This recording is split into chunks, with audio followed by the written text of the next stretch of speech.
Shalom. The elect of Israel, to the hopeful elect of Israel, you Hebrew Israelites, you so-called Negroes, Latinos, Native Americans, West Indian Haitians, and the foreign Israelites that are scattered across the four corners of the earth that look like the other nations. Better give all praise to Barak, Yahawah, Barak, Yahawashi, Barak, Yahawah, Barak, Yahawashi. Gotta give all praises to Yahawah, Bahasham, Yahawashi, Bahasham, Qadash. I want to give double honors to the elders and apostles of Great Millstone who led me to this truth and been ordained by the Lord to teach the flock how to live, repent, pray, fast, and so forth the Lord's righteousness and mercy, judgment, forgiveness, and wrath to all those who are part of the elect, and to whoever are part of the elect, whoever they may be, and to the hopeful elect. Lord willing to be part of that number. Lord willing to be edifying to those who fear the name of the Lord and striving to show forth the Lord's righteousness every day to the best of their abilities. His judgment always comes to light. Zephaniah chapter 3 verse 5, and it's not slash 2 Peter chapter 3 verse 9. So Lord willing to be edifying to the flock. A few articles the Lord put the spirit on me to deal with before I go to the plantation. And we're going to be dealing with judgment. Also, 24 nations aligned against U.S. dollar, crypto legislation within 12 months, and various end-time topics. So, Lord willing to edify to the flock. Shalom. And we can go ahead and get right into it. So, right here it says U.S. money is doing something it hasn't done in 90 years. It may signal a big move for stocks. So the first decline in M2 money supply since 1933, which was when 1933 was when we had the Great Depression, may portend trouble for Wall Street. So this is the same thing happening over again, except this time it's going to be a crash and it's never going to come back again. For the past 16 months, professional and everyday investors alike have been taken for quite a ride. The ageless Dow Jones Industrial Average, broad-based SP 500, and growth-driven NASDAQ Composite all entered respective bear markets and produced their worst full-year returns in 2022 since the Great Recession. Okay. So this time is even coming worse than the Great Depression at this time. People are not understanding the severity of what's going on because they're not seeing that America Babylon the Great is on life support. Okay, they got her on the IV right now. Even though stock market corrections and to some extent bear markets are a common occurrence on Wall Street, the events still have a tendency to incite fear and panic among investors. More specifically, they leave everyday investors wondering when the bear market downturn will end, and it won't. To be crystal clear, there isn't a metric, indicator, or tool that can predict with concrete accuracy when a bear market will begin, how long it will last, or how steep the decline will be. But through the Holy Scriptures, we know that this is the end of America Babylon the Great because of this situation and many other situations that are happening around the earth. There are, however, plenty of tools we can use to spring the odds in our favor as investors so we know what to expect moving forward. You know, so they're basically saying that look at this drop. It just bam, gone. That's how the Lord gonna be. It's gonna be sudden. You're gonna be sitting there thinking you got it all, then boom. Ain't gonna have nothing. And that's what's happening in America. Babylon the Great is crashing at a substantial rate, you know, and instantly, you know. So, you know, and this is a big deal, you know, and it talked about also, let me go find it. It was something very important that was in here I wanted to put across. It said,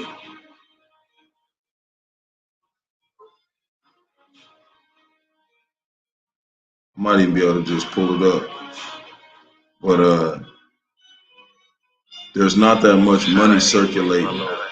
Like, let me just pull it up before I deal with this other part.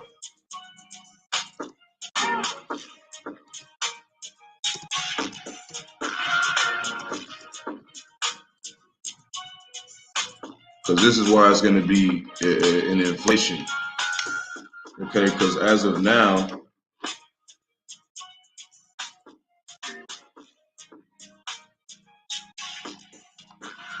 I know it was saying something about the article.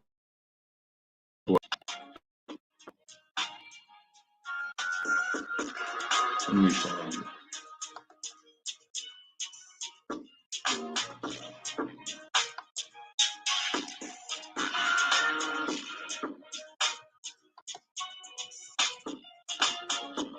It was saying something about how there's only 8% of cash that's being circulated into the system.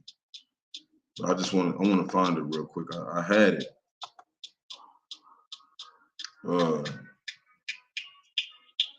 I thought it was in this article that I had.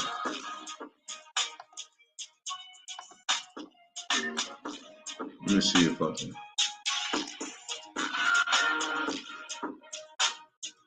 See if I can go back up and find it.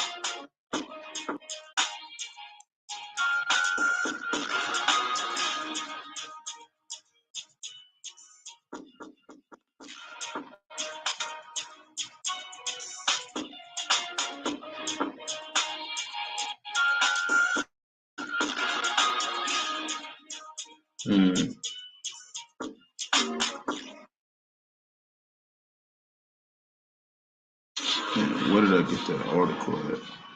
But it was basically saying there's only 91%.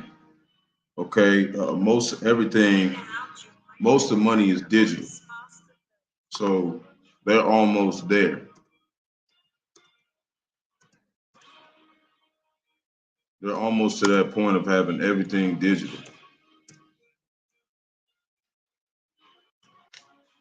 Let me see if I can find it. Yeah. See, 92% of the world's currency is digital. Okay, so they already got a big majority of the money that's digital. Okay, so whenever these other nations dip back their currency back in here, their cash dollars, it's going to be an inflation, and that's going to cause the whole market to crash. You know, and that's what people are not understanding the times that we're in. You know, they're getting rid of this dollar, and you know, it's only 8% that's not digital, and most of the people out here in America, Babylon the Great, we use cash still because we're not rich. You know, the rich are the ones who use digital. You know, for the most part. So right here, 24 nations align against U.S. dollar as BRICS looks to launch new global currency.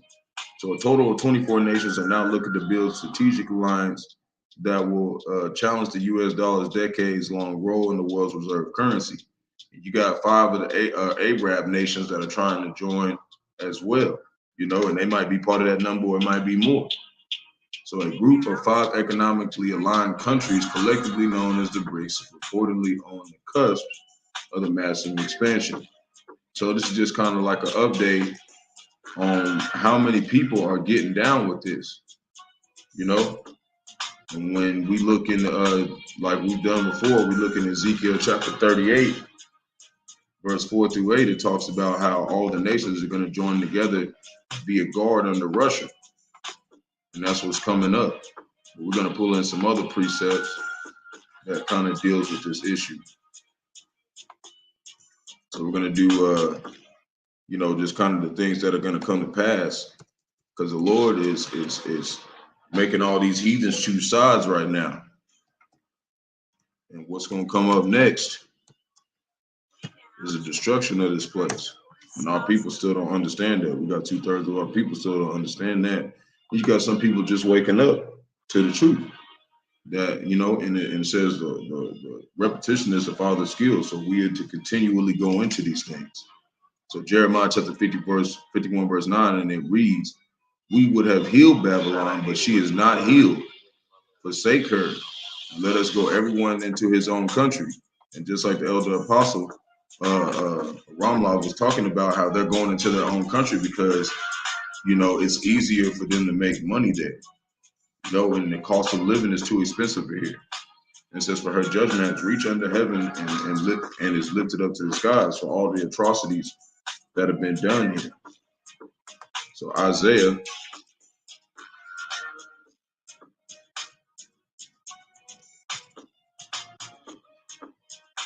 Isaiah 13, verse 20.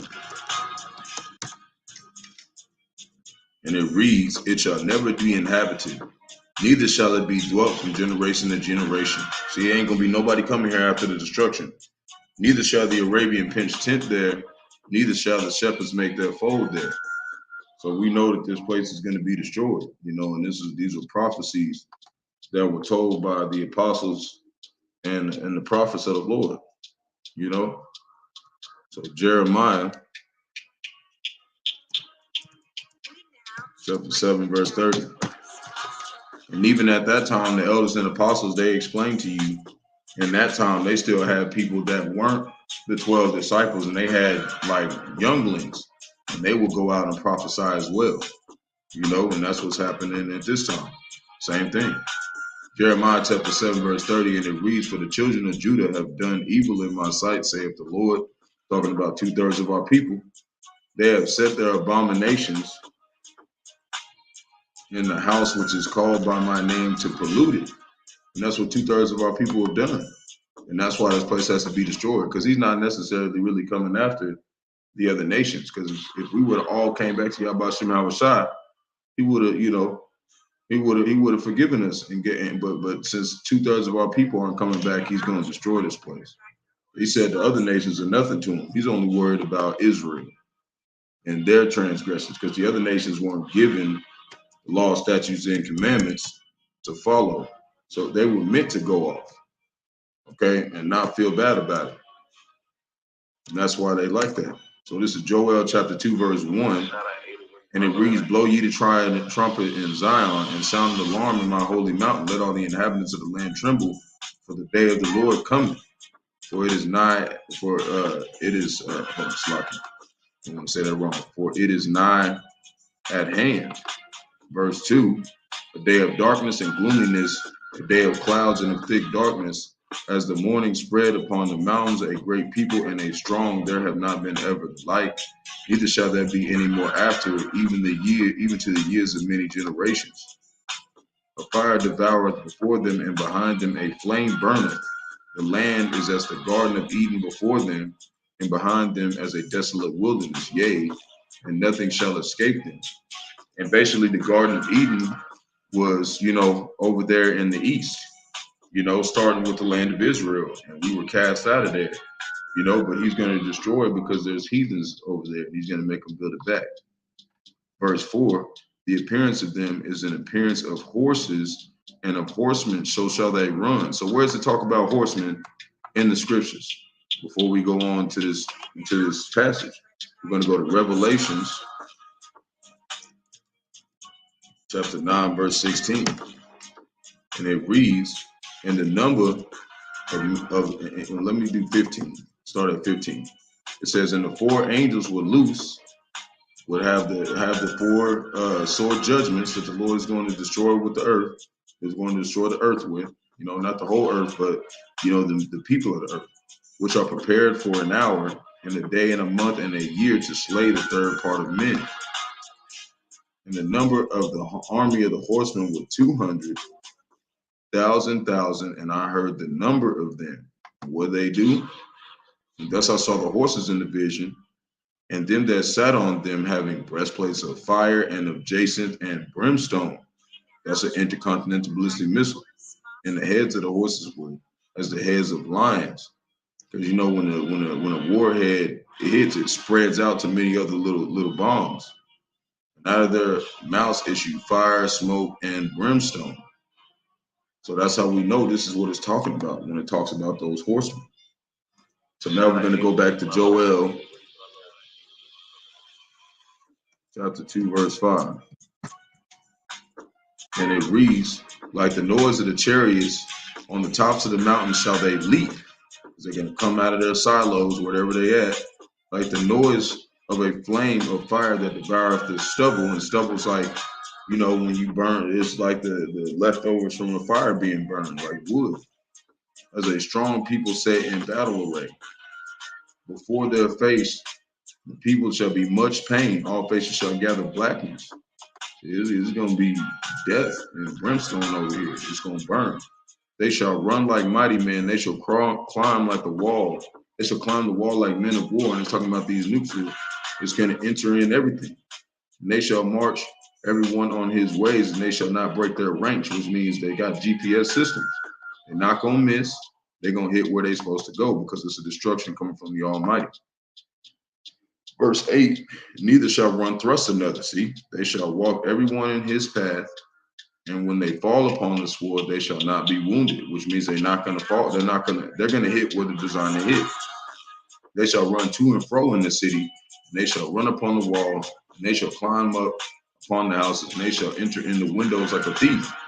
And just like the Lord said, he's a thief in the night. He's coming to kill, steal, and destroy the wicked, you know, and save the elect at the same time, you know. Verse 10, the earth shall quake before them, and the heavens shall tremble, and the sun and the moon shall be dark, and the stars shall withdraw their shining because of them clouds and smoke. And the Lord shall utter his voice before his enemy, for his camp is very great. What was his camp? The intercontinental ballistic missiles. For he is strong that executed the word.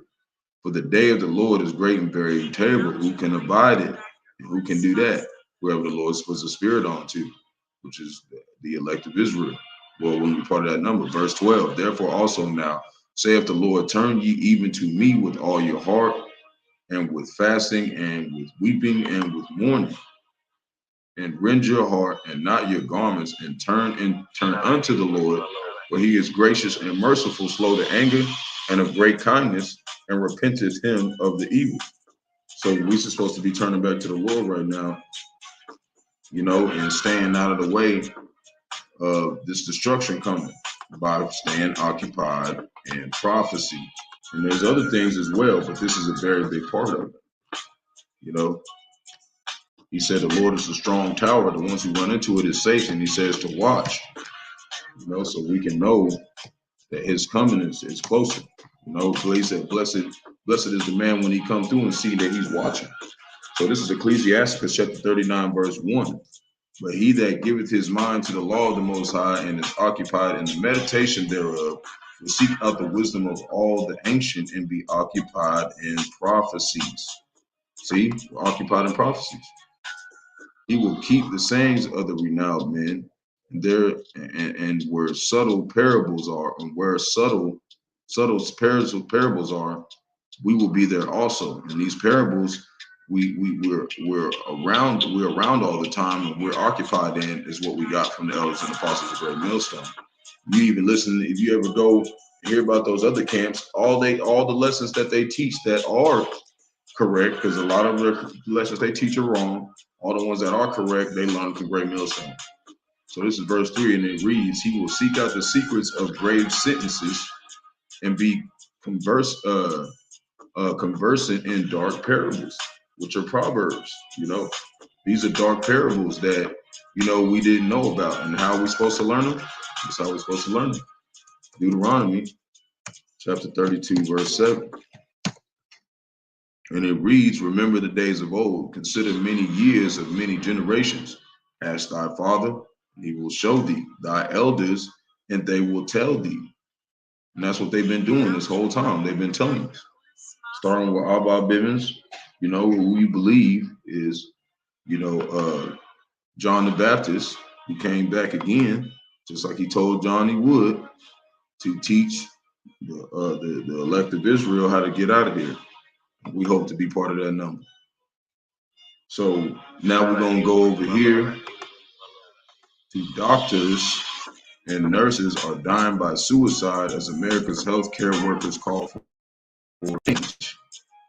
So, Salakia, if my stuff started messing up, but like they call for a change, right? Well, these doctors are calling for a change because why? Because they know ultimately this system is wicked, okay? And this is why they're feeling like this, you know? They're feeling this way and they're doing stuff like this. But I don't want to get too far into it. I want to just read some precepts that the Lord put the Spirit on me to deal with. And this is why they're doing it. Luke, they're terrified. And they know that they sinned against the Lord and strategically know that they knew that they were doing it because they knew they was making money off keeping people sick. Luke chapter 21, verse 25, and it reads, and there shall be signs in the sun and in the moon, which is the blood moons. You got the northern lights happening in places that don't normally happen. You know, all types of stuff. They had a spiral in one of them, a weird spiral. One of them that I did a couple videos back. And in the stars, and upon the distress, and upon the earth, distress of nations with perplexity, the sea and waves roaring. Men's heart fell in them for fear. See, a lot of these doctors, you know, is that they got a lot of fear on them because they know that they've cost a lot of lives. They took out a lot of lives and prolonging their life through wickedness. And for looking after those things which are coming on the earth, for the powers of heaven shall be shaken. And that's what's coming. They're going to be shaken with what? Intercontinental ballistic missiles. So we're going to do Jeremiah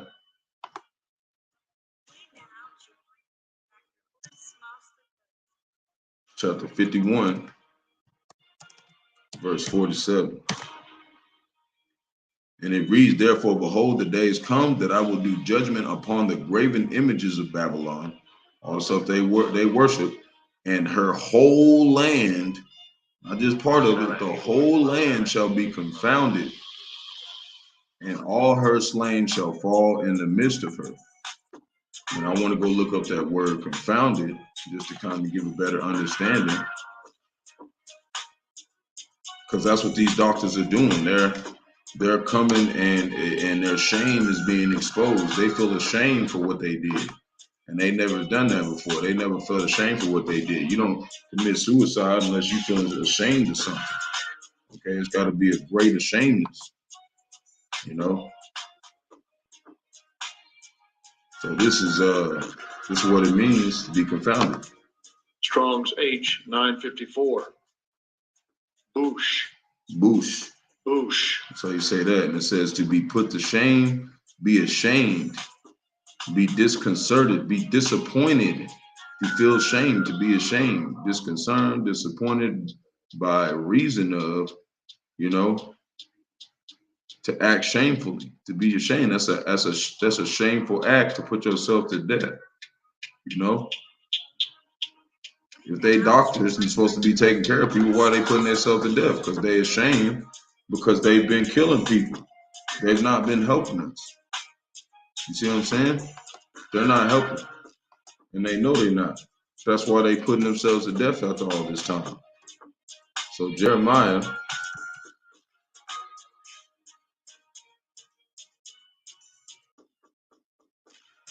chapter 8, verse 11.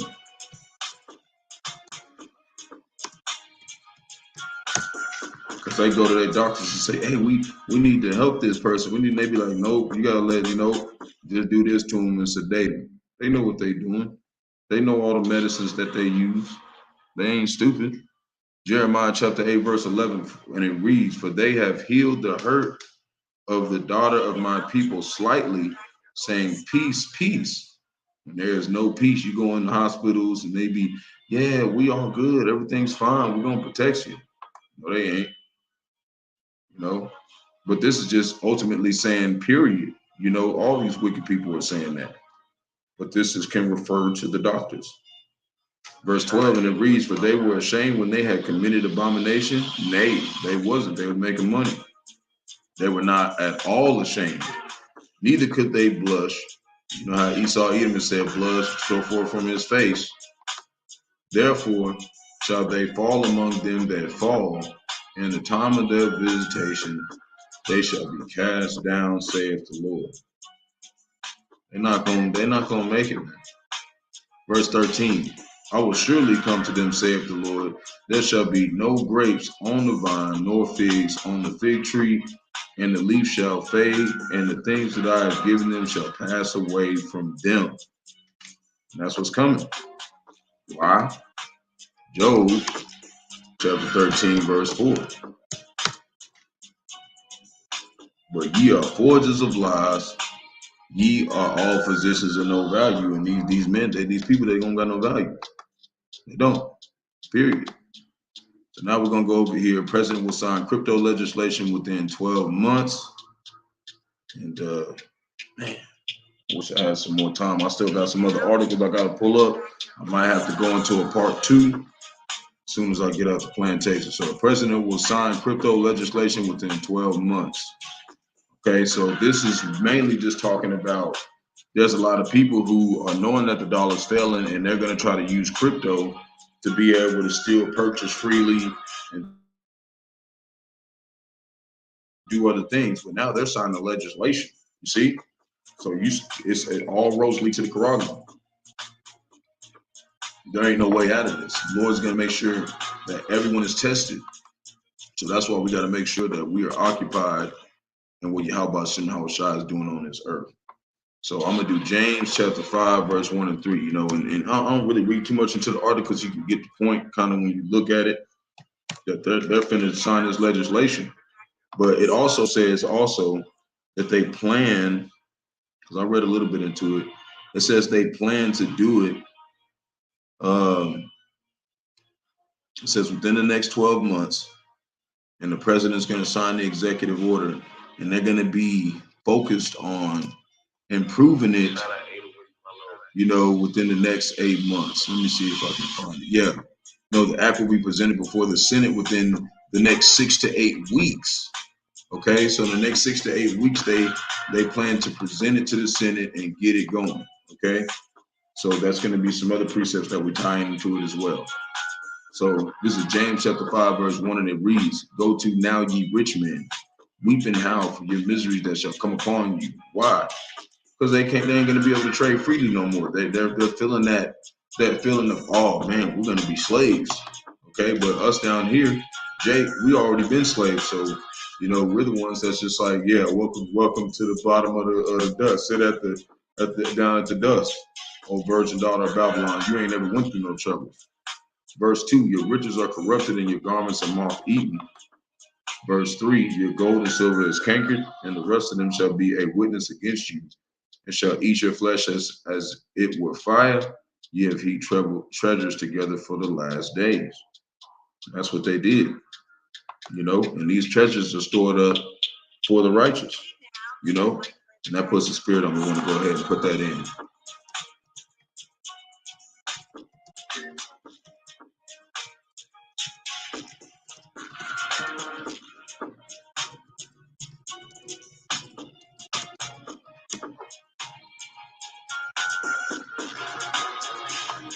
This is Proverbs chapter 13, verse 22. A good man leaveth an inheritance to his children, to his children's children. And what's that inheritance?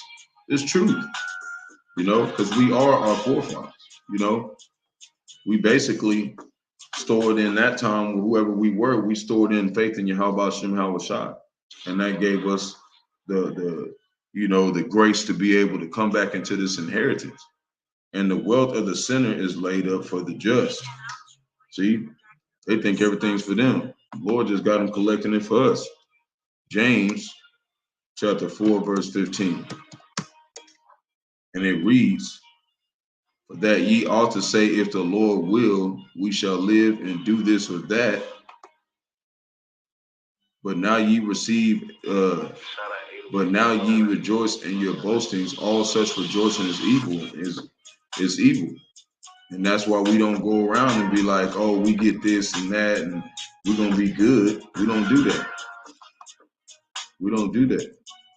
Therefore, to him that knoweth to do good and doeth it not, so to him it is sin. See? And there it goes to that James 5:1. So that's just kind of something I wanted to bring up. And then we're going to go Deuteronomy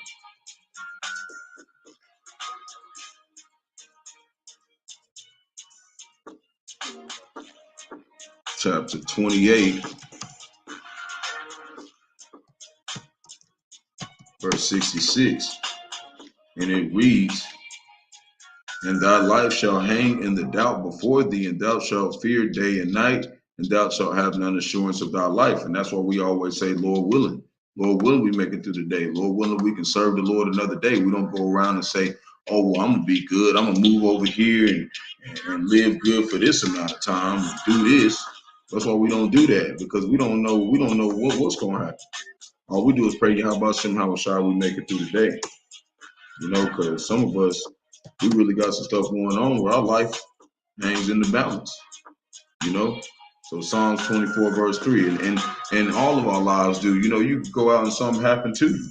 So we always just got to ask the Lord to keep us under his wings. So this is Psalms 24, verse 3. It says, who shall ascend to the,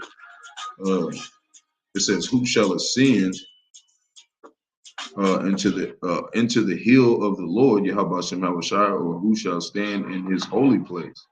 That's the elect. Or will be part of that number. Verse 4, he that have clean hands and a pure heart, who have not lifted up his souls unto vanity, nor sworn deceitfully.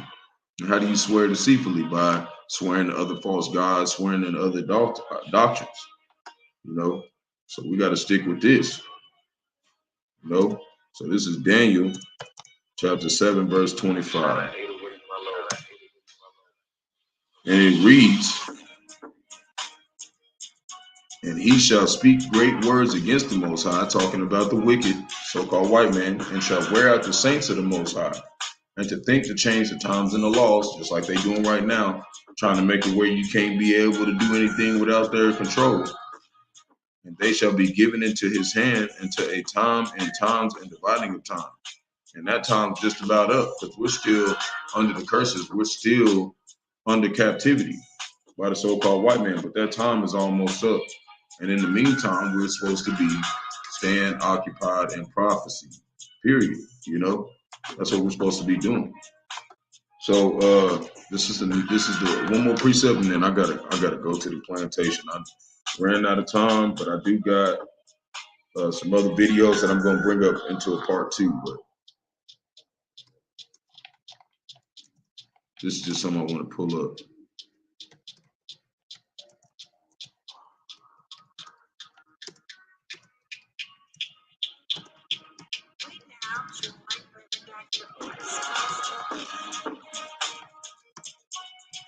You know, and this is how we know that, you know, it's not wise to, hold on. Yeah, I already bring this up, but I want to go put it in a different translation to just kind of add on, you know, because a lot of people do this. You know, a lot of our people do this. They try to make plans ahead of time and do all that. We don't even know if we're going to be here tomorrow. So this is